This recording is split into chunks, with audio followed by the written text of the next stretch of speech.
NDA కూటమి యొక్క పరిపాలన ఏ విధంగా ఉన్నదన్నది మీరు అందరూ చూస్తూ ఉన్నారు.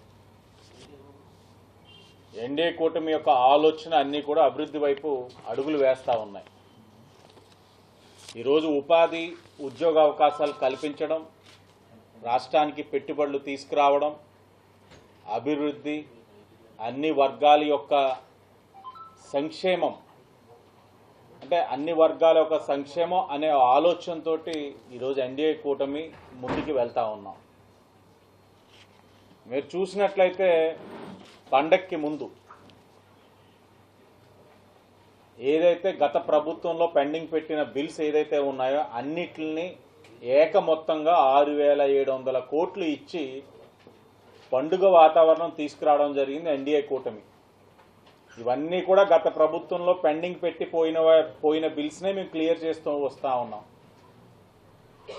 అలాగే నిన్న కాక మొన్న స్టీల్ ప్లాంట్, అక్కడ కార్మికులు ఏ విధంగా ఉద్యమిస్తూ ఉన్నారో మీరు అందరికీ కూడా తెలిసిందే. ఆ కార్మికుల్ని ఈనాడు కూడా భరోసా కల్పించకుండా, ప్రైవేటీకరణకి ఏ రోజు కూడా వ్యతిరేకించకుండా వైసీపీ వాళ్ళు నాటకాలు ఆడారు. మేము ఆనాడు ఈనాడు ఒకే స్టాండ్ మీద ఉన్నాం. విశాఖ స్టీల్ ప్లాంట్ని ప్రైవేటీకరణ చేయనివ్వం అన్నాం. దానికి అనుగుణంగా ఈరోజు ప్రైవేటీకరణ అంశం పక్కన పెట్టేసి వాళ్ళకి గ్రాంట్ కూడా సుమారు 11,500 కోట్లు రూపాయలు తీసుకొచ్చి ఈరోజు వైజాగ్ స్టీల్ ప్లాంట్ కూడా ఆదుకోవడం జరిగింది కేంద్రం ఒక సహకారంతో. అంటే అసాధ్యాలన్నింటినీ కూడా సుసాధ్యం చేస్తూ ఉంది ఈరోజు ఎన్డీఏ కూటమి ఈ రాష్ట్రంలో. వైజాగ్ ఏదైతే రైల్వే జోన్ తీసుకోండి, ఒక్కొక్కటిగా గత 5 సంవత్సరాలు కూడా రాష్ట్ర శ్రేయస్సు కోసం ఆలోచించకుండా వారి యొక్క వ్యక్తిగత అవసరాల గురించే వైసీపీ ఆలోచించింది. వాళ్ళ కేసులకి భయపడి రాష్ట్రం యొక్క శ్రేయస్సును మొత్తం పక్క పెట్టేశారు. ఈరోజు ఎన్డీఏ కూటమి ప్రతి అంశం పైన పోరాడుతూ ఉంది. అదృష్టవశాత్తు ఈ రోజున కేంద్రంలోని బీజేపీ ఉండడం, గౌరవ ప్రధానమంత్రి నరేంద్ర మోడీ గారి ఒక సహకారంతో ప్రతి అంశం ముందుకెళ్తా ఉంది. ఈరోజు రాజమండ్రి వరకు మీరు చూసినట్లయితే గత 6-7 నెలలుగా ఏ విధంగా మన అభివృద్ధి కార్యక్రమాలు చేసుకుంటా వస్తూ ఉన్నాం, పారదర్శకంగా చేస్తూ ఉన్నాం. గత మాదిరిగా కమిషన్ కకృతిపడి కార్యక్రమాలు జరగట్లేదు, పారదర్శకతో కార్యక్రమాలు జరుగుతూ ఉన్నాయి. ఏది చేసినా బహిర్గతంగా చెప్తా ఉన్నాం, ప్రజలతో చర్చిస్తూ ఉన్నాం, వారి యొక్క ఆమోదంతో ఏ కార్యక్రమైనా చేస్తూ ఉన్నాం. అధికారం ఉంది కదా అని చెప్పి ఇష్టానుసారంగా ఏది పడితే అది కార్యక్రమాలు చేసేసుకుంటూ వెళ్ళిపోతూ మేము చెప్పిందే మాట, మేము చెప్పిందే వేదం అన్న తత్వం అది కాదు. అందరి యొక్క ఆలోచనలు ఒక చోట ఏదైనా అభివృద్ధి కార్యక్రమం చేస్తూ ఉంటే ప్రజల యొక్క ఆలోచన, వాళ్ళు ఏం ఆశిస్తూ ఉన్నారు అన్నిటికి అనుగుణంగా ఈరోజు కార్యక్రమాలు చేస్తూ ఉన్నాం. మీరు చూసినట్లయితే గత 6-7 నెలలు రాజమండ్రి సిటీ వరకు సుమారు 9,54,00,000 పనులు పూర్తి చేసుకున్నాం. 20 కోట్ల పనులు ఇప్పుడు ఇంకా నడుస్తూ ఉన్నాయి. నగరంలో అనేకమైన ప్రాంతాల్లో పనులు 20 కోట్ల విలువైన పనులు నడుస్తూ ఉన్నాయి. అది కాకుండా ఇంకా 45 కోట్ల విలువ చేసే పనులు ఇప్పుడు టెండర్ స్టేజ్లో ఉన్నాయి. 2-3 రోజుల్లో వాటిని కూడా ఓపెన్ చేసుకునే పరిస్థితి కూడా కనబడతా ఉంది. అలాగే మీ భద్రత మా బాధ్యత కార్యక్రమాలు పెడతా ఉన్నప్పుడు అనేక సందర్భాల్లోని వైసీపీ వాళ్ళు కూడా అడిగేవారు, మీ భద్రత మా బాధ్యత ఎందుకు కార్యక్రమాలు పెడుతున్నారు, వెళ్తున్నారు, ప్రసంగాలు ఇచ్చేస్తూ ఉన్నారు, ఏదో విధంగా మహిళల దగ్గరికి వెళ్ళి మాట్లాడుకుంటున్నారని అన్నారు. కానీ దానిపైన ఏంటి, మీరు ఏం సాధిస్తున్నారు, ఎందుకు పెడుతున్నారని అడిగిన వారందరికీ కూడా ఈరోజు సమాధానం చెప్తా ఉన్నాం. మీ భద్రత మా బాధ్యత ద్వారా సుమారు 20,000 మంది పైచీలకు 20,000 పైచీలకు మహిళలతోటి సమావేశాలు ఏర్పరచుకొని వాళ్ళని చైతన్యవంతుల్ని చేసి వారి యొక్క సమస్యలు అవగాహన చేసుకొని లా అండ్ ఆర్డర్ పరంగా వారు ఎదుర్కొంటున్న సమస్యలను పరిష్కరించేందుకు ఈరోజు ఎన్డీఏ కూటమి కృషి చేసింది. రాజమండ్రి సిటీలో మీ భద్రత మా బాధ్యత ద్వారా అనేకమైన ప్రాంతాల్లో ఎక్కడైతే మహిళలు ఇబ్బందులు పడతా ఉన్నారో, అల్లరిమూకల వలన కానీ, బ్లేడ్ బ్యాచ్ వలన కానీ, గంజే బ్యాచ్ వలన కానీ వారందరికీ విముక్తి తీసుకొచ్చామని ఈరోజు గర్వంగా నేను చెప్తా ఉన్నాను.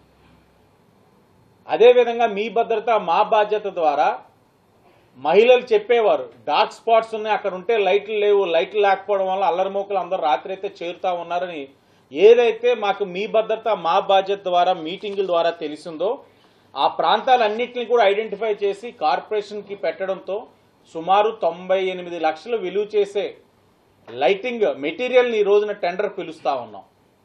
అంటే కేవలం ఏదైతే నగరంలో ఉన్న డార్క్ స్పాట్స్ అన్నీ కూడా లైటింగ్ చేసి, ఇంకా ఎక్కడా కూడా అదేదో చీకటిగా ఉంది ఆ ప్రాంతం ఎందుకు వెళ్ళడం, అక్కడ అల్లరిమోకలు ఉంటారన్న ఆలోచన పక్కన పెట్టి ఎక్కడైనా సరే లైటింగ్ తోటి వారికి ఏదైతే అల్లరిమోకలకి అవకాశం ఇవ్వకుండా ఉండేందుకు ఈరోజు ఈ కార్యక్రమం కూడా తీసుకుంటా ఉన్నాం. ఇది ఎలా జరుగుతూ ఉందనంటే లైటింగ్ ఏంటి ప్రాంతాలనంటే మీ భద్రత మా బాధ్యత ద్వారా ఏదైతే గుర్తించబడ్డ ఈ డార్క్ స్పాట్స్ అన్నిటిని కూడా లైటింగ్ ద్వారా, దాంతోటే కాకుండా ప్రజలు కూడా అనేక రూపాల్లో మాకు ఏదైతే తెలియజేస్తా ఉన్నారో మా ప్రాంతాల్లో ఈ ఇబ్బందులు ఉన్నాయి లైటింగ్ లేకపోవడం వల్ల అన్న అంశాలను కూడా దృష్టిలో పెట్టుకొని ఇవన్నిటిని కన్సాలిడేట్ చేసి ఈ రోజున లైటింగ్ ఫెసిలిటీస్ కూడా ప్రొవైడ్ చేస్తూ ఉన్నాం.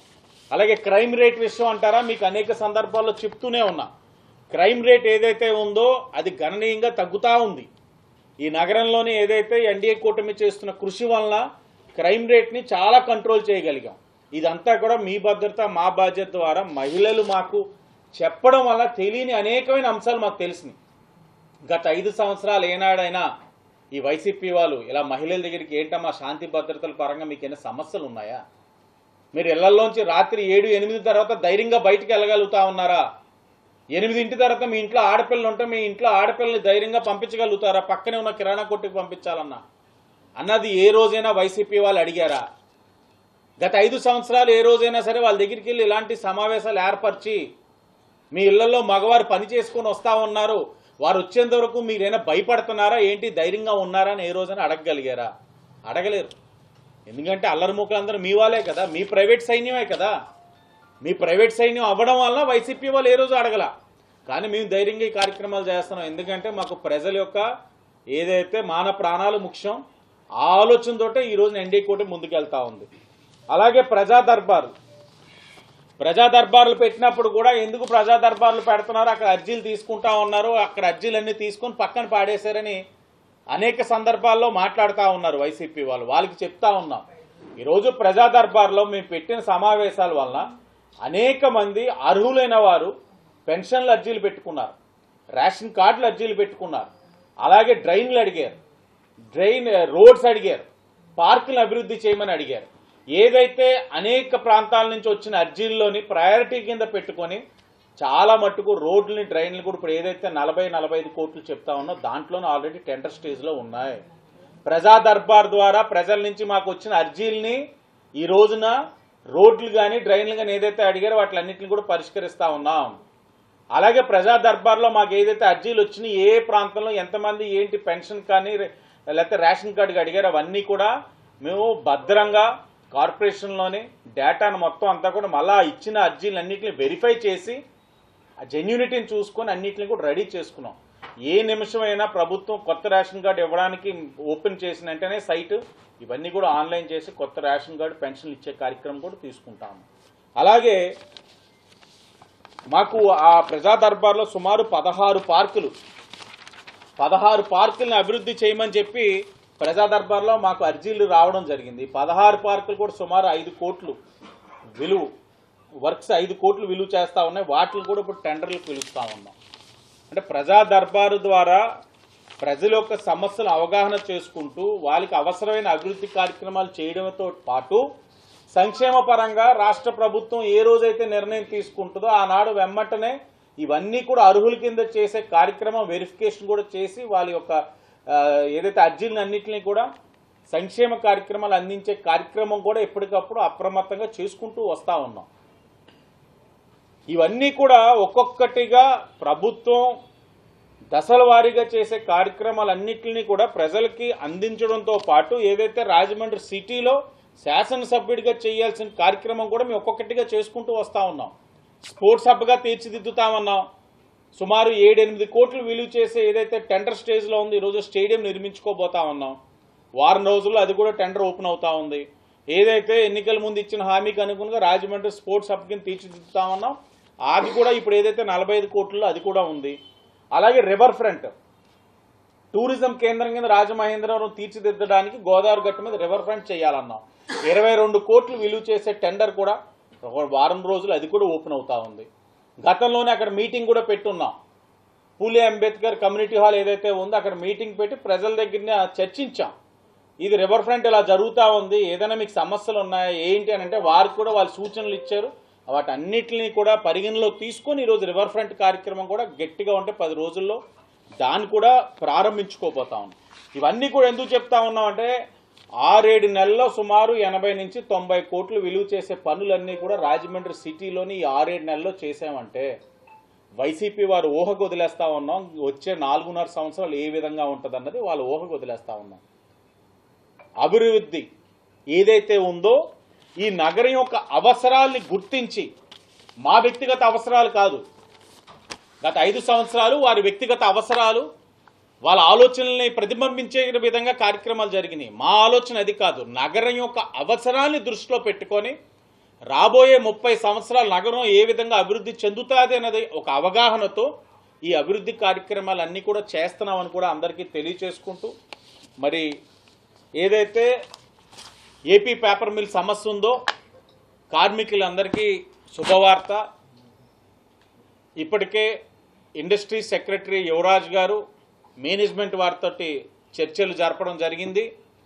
సానుకూలమైన వాతావరణంలో అంతా కూడా జరిగింది.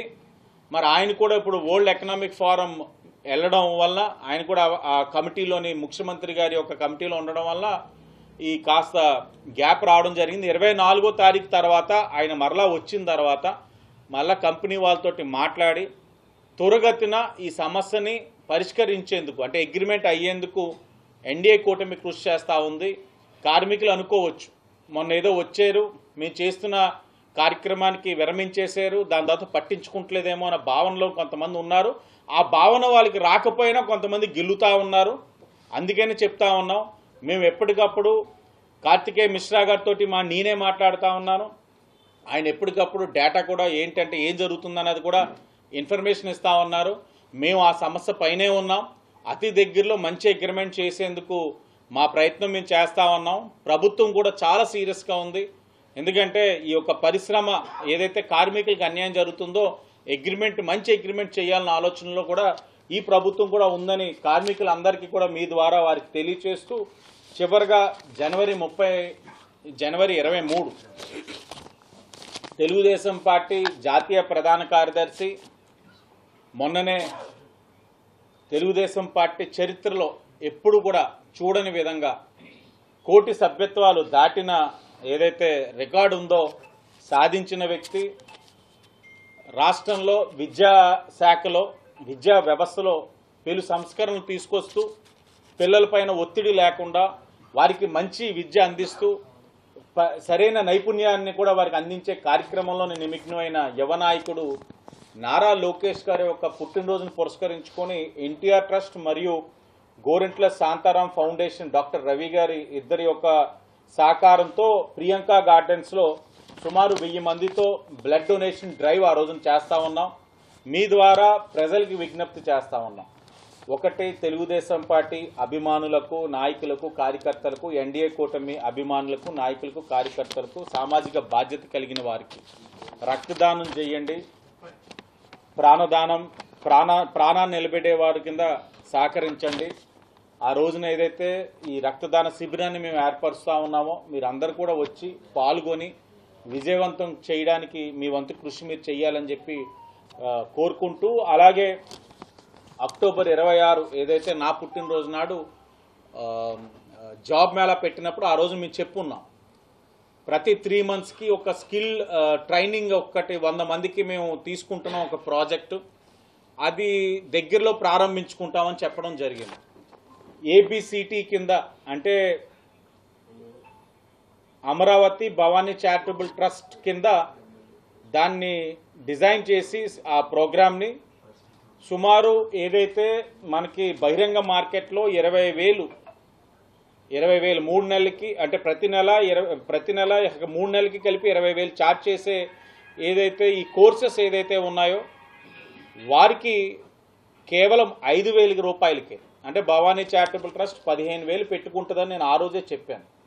15,000 భవానీ చారిటబుల్ ట్రస్ట్ ఫైనాన్షియల్గా వారికి సాయం చేస్తూ యువత యొక్క నైపుణ్యాభివృద్ధికి ఏదైతే తోడ్పడే ఈ యొక్క స్కీమ్ని ఆ రోజే ఏదైతే నారా లోకేష్ గారి పుట్టినరోజు నాడే లాంచ్ చేయబోతా ఉన్నాం.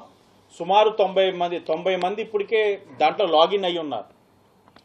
90 మందికి కూడా ఏదైతే ఇప్పుడు ప్రస్తుతం ఉద్యోగ అవకాశాలు లభించే కోర్సెస్లో బాగా డిమాండ్ ఉన్న Python, Java, web development, cyber security వంటివి వారికి 100 రోజుల శిక్షణ అందించి, అంటే 3 months శిక్షణ అందించి వారికి నైపుణ్య అభివృద్ధితో పాటు వారి నైపుణ్యానికి తగ్గినట్లుగా ఉద్యోగ అవకాశాలు కూడా కల్పించడానికి మా వంతు కృషి చేసే కార్యక్రమం తీసుకుంటా ఉన్నాం. ఇది ఫస్ట్ బ్యాచ్ నారా లోకేష్ గారి పుట్టినరోజు నాడు శ్రీకారం చుడతా ఉన్నాం. ఇక్కడి నుంచి ఎవ్రీ 3 monthsకి వెబ్సైట్ రెడీగా ఉంది. చాలామంది చాలా ప్రశ్నలు అడుగుతూ ఉన్నారు. వాళ్ళు అడుగుతున్న ప్రశ్నలు, లాగిన్ అవుతున్న తీరు చూస్తూ ఉంటే అన్ఎంప్లాయ్మెంట్ ఏ రీతిలో ఉన్నదన్నది అర్థమవుతూ ఉంది. ఈ రోజున వాళ్ళందరికీ కూడా ఒక మంచి శుభ పరిణామం. ఎందుకంటే ఈ 6-7 నెలల్లో సుమారు లక్షల కోట్లు విలువ చేసే పెట్టుబడులు ఈ రాష్ట్రానికి వచ్చి ఉన్నాయి. ఈరోజు వరల్డ్ ఎకనామిక్ ఫోరంలో కూడా గౌరవ ముఖ్యమంత్రి గారు, అలాగే ఐటీ శాఖ, విద్యాశాఖ మంత్రి లోకేష్ గారు కూడా ఆ వరల్డ్ ఎకనామిక్ ఫోరం కూడా వెళ్ళారు. తప్పకుండా ఈ రాష్ట్రానికి మంచి పెట్టుబడులు వస్తాయని మేము ఆశిస్తూ ఉన్నాం. ఎక్కడైనా సరే పెట్టుబడులు వచ్చే ప్రక్రియ బాగుందని అంటే ఈ వైసీపీ వాళ్ళు బయటకు వస్తారు. ఎక్కడో చోట law and order issues create చేయడం, ఈ రాష్ట్రంలో శాంతి భద్రతలకి విఘాతం కలుగుతూ ఉంది, పెట్టుబడులు పరిశ్రమలకి ఈ రాష్ట్రం శ్రేయస్సు కాదని తెలిస్తే అని ఆ భావన వచ్చే విధంగా వాళ్ళ ప్రయత్నాలు వాళ్ళు చేస్తూ ఉన్నారు. ఏదేమైనా సరే అలాంటి కార్యక్రమాలు ఉపేక్షించేది లేదు. పరిశ్రమలు రావాలి, రాష్ట్రానికి పెట్టుబడులు రావాలి, యువతకి ఉద్యోగ అవకాశాలు రావాలనే ఆలోచనతో ఎన్డీఏ కూటమి కృషి చేస్తూ ఉందని తెలియజేస్తూ అందరికీ ధన్యవాదాలు. జనసేన ఇన్ఛార్జ్ సత్యనారాయణ గారికి చెప్పాను. ఆయన మొత్తం ఆన్లైన్లో తీసారు, ఆ పోల్ తెప్పించారు. అది 20,000 అయింది. దాని మీద క్లారిటీ కూడా ఇమ్మని అన్నాం. ఏదైనా సరే పేమెంట్ ఆపమన్నాం, పేమెంట్ ఆపాం ప్రస్తుతం ఆ వెండర్కి. దాన్ని అయితే వదిలిపెట్టే ప్రసక్తి ఏం లేదు. అవగాహన ఏదేది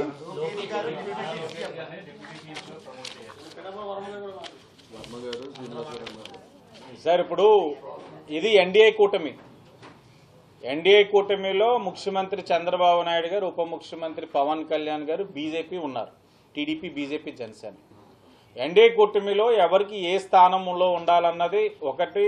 ఈ ఎన్డీఏ కూటమి బలం పెరగడానికి రాష్ట్ర శ్రేయస్సు కోసం ఎవరికి వారి స్థానాలు కల్పిస్తారు. ఆ కల్పించే కార్యక్రమం వాళ్ళది బాధ్యత. లోకేష్ గారికి డిప్యూటీ సీఎం పదవి అంటారా? నన్ను వ్యక్తిగతంగా అడిగితే డిప్యూటీ సీఎం కన్నా పెద్దది ఏదైనా ఉంటే ఆయనకి ఇవ్వమని నేను అడుగుతాను. ఎందుకంటే ఆయన అభిమానించే వ్యక్తిగా నేను అడుగుతాను. తప్పులేదు, అది నా వ్యక్తిగత అభిప్రాయం. నేను ఆశించడంలో తప్పులేదు. ఎందుకంటే లోకేష్ గారు అన్న వ్యక్తి ప్రూవెన్ ప్రొడక్ట్. ఇప్పుడు మనం హైవే మీద వెళ్తుంటాం.